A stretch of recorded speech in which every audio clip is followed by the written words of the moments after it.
All right, welcome back, everybody. Happy Monday, one and all, President's Day. All right, Tone, so you sent me a couple very interesting little tidbits here this morning prior to the program. Let's start with this one. Let's start with L'Jarius Sneed, who was the corner in Kansas City, a guy who early in his career worked in the slot and then moved outside. And had a heck of a season for the Chiefs. He's a free agent. 78 tackles, 5 tackles for losses, 14 passes defensed, and 2 interceptions. He really did it all for them. He's a classic case of a guy who's just gotten better and better and better. And that's what Matt Bowen of ESPN, he sees, their potential landing spot in Philadelphia. The projection for him is around 16.3 at that corner spot. Here's the problem right now. With Bradbury and Slay still on the roster, you've got a lot of money allotted to that position. Now, I'm of the mindset I've said it publicly, you got to get rid of Bradbury and eat it. But do you feel like they could be in play for this guy's a heavy hitter. He's going to be at the near top of everybody's list at the corner spot. Absolutely. Yeah. You can make an argument he may be the most valuable corner that's going to be on the open market. When I look at the Philadelphia Eagles cap situation and how much L'Jarius Sneed could potentially command, you instantly think about ways they can create space. This is why the Hassan Reddick contract is so pivotal, because either you trade him and get rid of the $21 million cap hit all in all, or you restructure and extend, and you can probably relieve maybe 10 or 11 million. It all depends how things play out. And then you think about Avonte Maddox's future. We're going to talk about all that kind of stuff. But L'Jarius Sneed, he's one of the more talented guys that's going to be on the open market. 27 years old, so he's quite literally in the midst of his prime. The Philadelphia Eagles do have to weigh their options, though. Do they go the proven route at corner, or do they go the developmental rookie route? Maybe draft a guy in the first round. I think that's going to be the challenge. And it's all going to be based on how much money they have to play with. But as far as L'Jarius Sneed as a talent, I would love to have him in Philadelphia.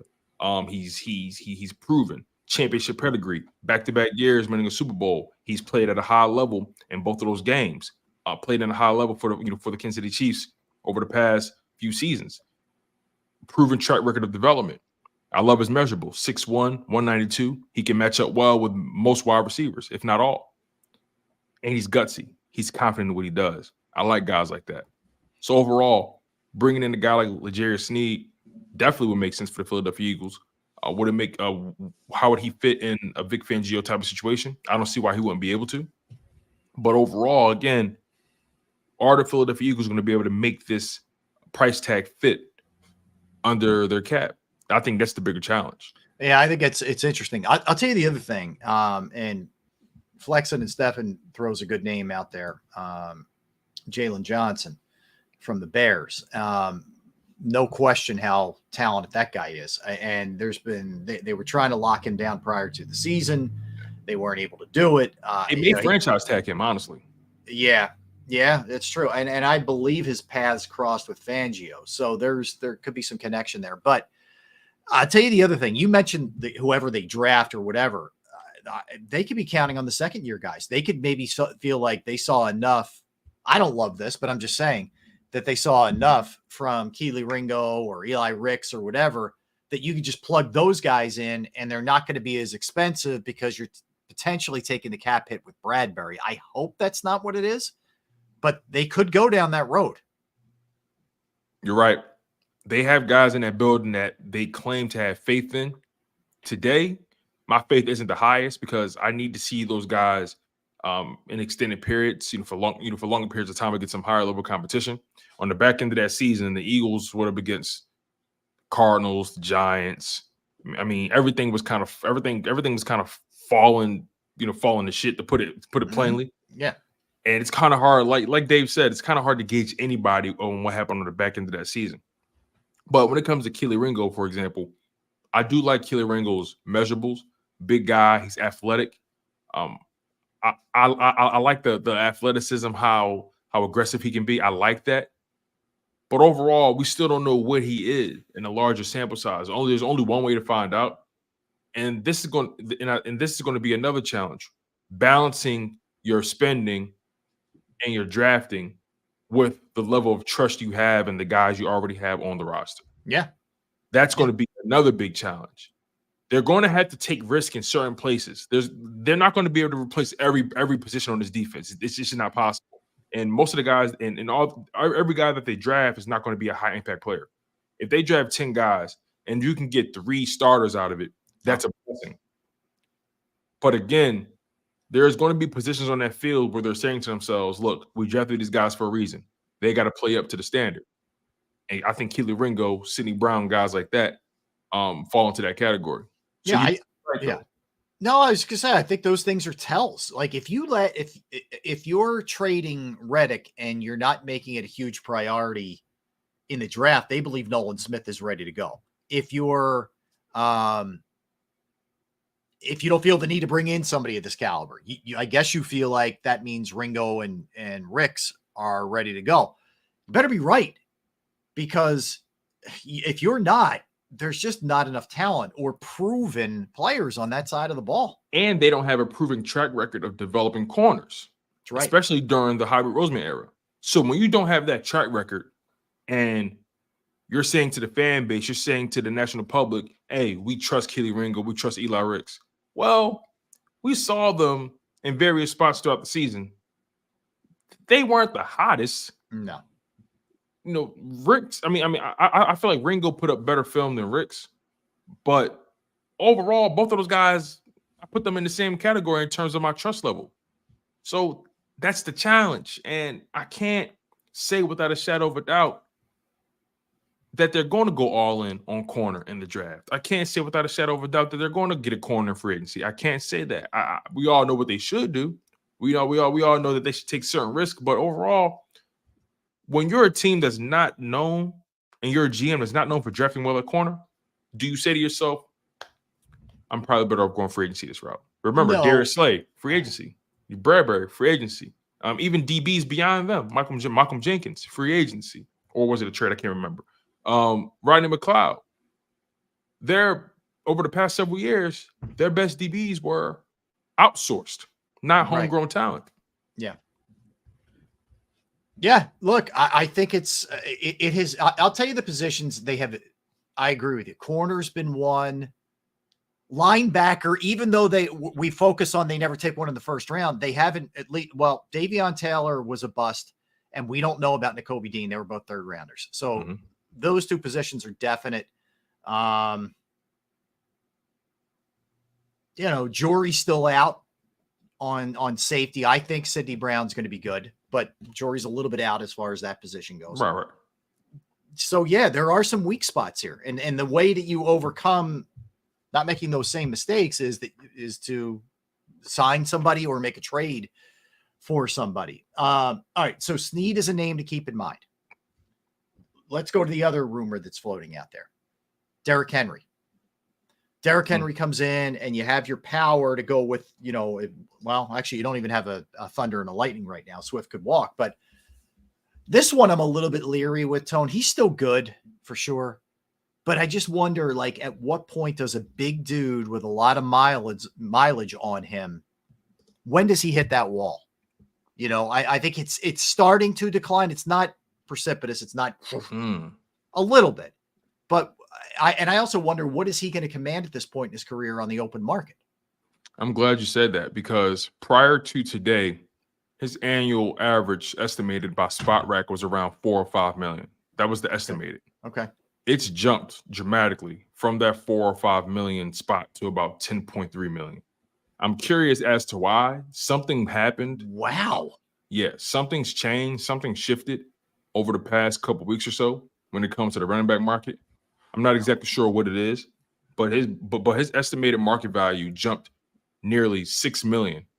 I can promise you this: if it's in the $10 million range, it ain't going to be the Eagles. Exactly. That is a fact. Exactly. And this is my first time checking this out, by the way. I just so happened to look at it as we're talking about it, and his annual average jumped up tremendously. So if that's the case, if that still holds true, again, the running back market is the running back market right now Deep. is deep and it's oversaturated with guys that you can get some production from, at a cheap price. Let me just go through some of the names that we have so far. We mentioned Derrick Henry, a guy whose estimated market value has just jumped tremendously. You got Josh Jacobs out there, Saquon Barkley, Tony Pollard, Austin Eckler. Could the Eagles make a play for him? There's a connection there with Kellen Moore. Austin Eckler's current. He's a good pass receiver too. Yes, exactly. Austin Eckler, his estimated market value is at $7.4 million. But again, here's the thing: because the market is so oversaturated with guys with bodies, I think teams are going to look at it like this. Well, why would I spend big money on this guy if this guy's here as well? I think it's a buyer's market at the end of the day, and they're going to be able to dictate the terms. And this because of it being a buyer's market, because there's so many names out there, guys who are in their mid-20s, guys who are 26, 27. Not that many guys who are too old in this market. So when I think about it like that, there's a chance even DeAndre Swift may come back to the Philadelphia Eagles because the market may not be as friendly to him, because the market is going to go through Derrick Henry, Josh Jacobs, Saquon Barkley, Austin Eckler before it even gets to DeAndre Swift. On top of that, these teams now, they'll say this to themselves: why would I pay a running back $6, $7, $8 million, $10 million if I can just draft a guy? Teams are more. It's much cheaper. Yep, exactly. Teams are more inclined to do that. So because of the nature of the position, because of the nature of where teams or how teams view running back and how they view them as easily replaceable, that could significantly impact guys' market value. Derrick Henry, it may say an estimated market value of $10 million, but because of the way teams view the running back position, that may really be $7 or $8 million realistically. Yeah. Austin Eckler, the estimated market value is around $7 million. Realistically, that may drop to $6 or $5 million. Again, because of how teams view the position and because there's so many names in the market. Again, you got Devin Singletary, Gus Edwards, Kareem Hunt is still out here, who's 28. AJ Dillon, who's 25 years old. Latavius Murray. You got Antonio Gibson, who's 25. Clyde Edwards-Helaire, who's 24. There's so many names out here because of the nature of the position and the draft that can really impact how much money these guys are getting, and it may fall into the Eagles' favor. It could also be a situation where it happens really late for some of these guys, where they're just like, all right, go play the field, and it takes almost the whole off season. All of a sudden, you get to a point where it's like, all right, we're 3 days away from the opener. And then all of a sudden these guys start coming in for maybe on prove-it deals. I don't know. I mean, I just think there's a general, and I think it stinks because they get beaten up bad, but there's a general lack of respect for the running back in this day and age with organizations, with teams. Exactly. It's funny. Teams don't respect the running back, but they know they need a running game. Yeah. Isn't that interesting? It's a weird dichotomy, man. But here's the thing about it. Because you see guys come into this league who are second, third, fourth round picks and they eat it up, that's forced the league's hand or force these organizations' hand to say, well, I can just replace you with a younger guy with less mileage on the body. Yeah. Who's going to give me the same production? If not, likely work harder. Yeah. Yeah. Will it look different? Sure. But likely I can get the same production from a guy that I draft versus a guy that wants $7 to $8 million from me on my cap. I can get a guy on a rookie deal and not have to worry about his contract for the next 5 years. I mean, when you think about it from a business perspective, it makes total sense for these organizations. But at the same time, there's men involved, there's people involved, and these guys, these guys are starting to go instinct. Let's talk about Avonte Maddox, because I think we'd all agree when he's on the field, he's a good player for them and has been. But he's had a really tough time staying on the field. A lot of time missed. I'm leaning towards he isn't back. What do you think? Let me give you this before I tell you if I think he's back or not. Let me just give you this. In 2022, 9 games played. In 2023, 4 games played. The Eagles signed him to a 3-year extension in 2021 that took effect in 2022. I just told you 2022, 9 games. In 2023, 4 games. So 2 years of that new deal he received, 2 out of the years so far, he's been a ghost. He's been non-existent, almost no impact because of the injuries. You said it though. When he's healthy and when he's on, he's on. But the way he plays the position, he's very physical for a small guy. He can't stay healthy. So as of right now, they're taking like a bad contract on the books. And because 2 out of the 3 years of that contract you signed, you've been almost non-existent. You've given me 13 games out of a possible 34. I can't see myself bringing you back for the final year of your deal. With the cap hit, I believe, of was it 7 or 8 million, if I'm not mistaken. Something like that, yeah. Let me just double check that, because again, this has nothing to do with the man. This has everything to do with the production and the health. And he has a cap hit of 9.6 million, a dead cap of 7.7. If I'm the Philadelphia Eagles, I'm finding a way to get out of that. He has a base salary in 2024 of 6.85 million. The Eagles are not paying that. Nope. So no, he's either going to be restructured or gone. He's either going to be restructured or gone. And if he knows what's good for him, he'll take the restructure. Because if you go in the open market with that injury history, teams, and you're only a slot, not only, but you're a slot guy. Yeah. Teams aren't going to take that chance on you. And you're a smaller guy at that. So overall, I don't think his future is bright in Philadelphia if he plays hardball with the restructure. Yeah, I think you're right. There's other guys, Fletcher Cox, it's very much up in the air. I don't believe Nicholas Morrow will be back. I think they will take a shot. I don't think it's going to cost them a ton at bringing back Zach Cunningham, Nakobe Dean. But again, the fear there is they just pencil those guys in as starters and we're fine. No, you're not fine. Jack Driscoll, kind of a jack of all trades, backup offensive lineman. Looks like he could be gone too. So there's a lot of rumors that he may be able to get a starting job elsewhere. And then you lose a really good depth offensive line piece. And we're still up in the air with Kelsey. So that also makes you a little bit shorter on that side of the ball. We just don't know. Exactly. The thing about Jack Driscoll is he's put up a lot of good snaps for the Philadelphia Eagles over the past 3 seasons in the NFL. In 2023, played in 16 games. 2022, played in 17 games. 2021, 9 games. 2020, 11 games. He's given them quality snaps. He's been a swing guard for you. At times, even played right tackle when needed. He's proven that he can give you a lot of production, or he can at least stabilize your offensive line in the event of an injury. But at this age, being 26 years old, and because of the amount of experience and preparation he's accumulated with the Philadelphia Eagles by way of Jeff Stoutland, I wouldn't be surprised if a guy like Jack Driscoll wants to go in the open market and really get as much money as he can. I couldn't. How can you blame him, right? No. The league values Philadelphia Eagles offensive linemen. We saw Andre Dillard get a huge contract from the Tennessee Titans and ended up getting benched halfway through the season. We saw Isaac Seumalo get a huge contract from the Steelers. So again, Jack Driscoll most likely won't be back because of the age. His market value, it's not really existent right now. I don't see it anywhere, but I'm pretty sure because of the nature of the position, he's going to be highly sought after because of the pedigree, working with Jeff Stoutland, being on that Eagles offensive line and getting the amount of snaps he's got. Speaking of the O-line, Kelsey, we saw Shaquille O'Neal over the weekend give him an impassioned plea, basically saying, like, don't do what I did, man. Retire. Okay. You don't want to screw up your family, blah, blah, blah. He kind of gave him that. But the question I have is, and you threw this to me pre-show, which I think is really interesting, and I want to bounce it off you and our audience here. Do you feel like his retirement was expedited because of the crash and burn this season, or do you think that motivates him even further to get back? It's interesting because, every time we talk about this, I've always said I think he's coming back, right? I've always rolled with that premise. I watched that clip with Shaq and just looking at the intensity that they were, speaking with each other.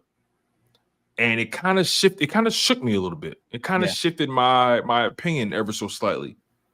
When you think about everything Jason Kelsey brought to the Philadelphia Eagles, let's just talk about last year. I mean, he was a first team All-Pro, de facto, no question about it. I mean, bona fide.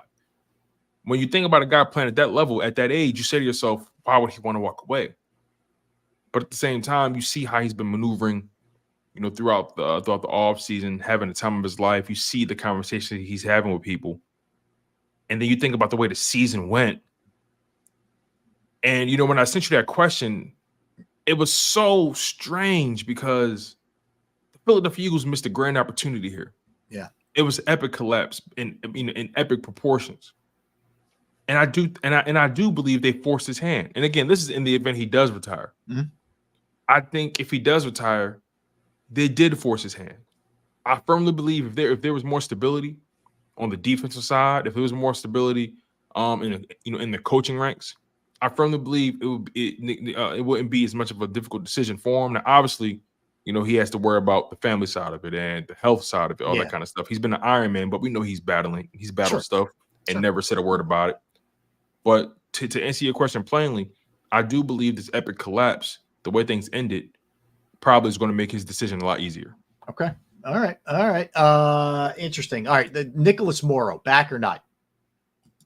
No, Nicholas Morrow's not back. I don't think so either. I think you're going to see, in terms of primaries, I think you're going to see Cunningham,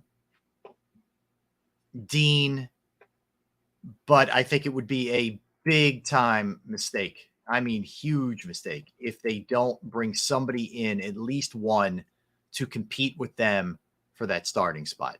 I really do. I couldn't agree with you more. It would be malpractice for them to go into the training camp or OTAs with the linebacker position as is. I don't have as much faith in Nakobe Dean the way Howie Roseman does. And when I think about it from that perspective, Howie Roseman has to take the Eagles colored goggles off for a second. And look, maybe he's just speaking like that, to bring confidence to his player. Who knows?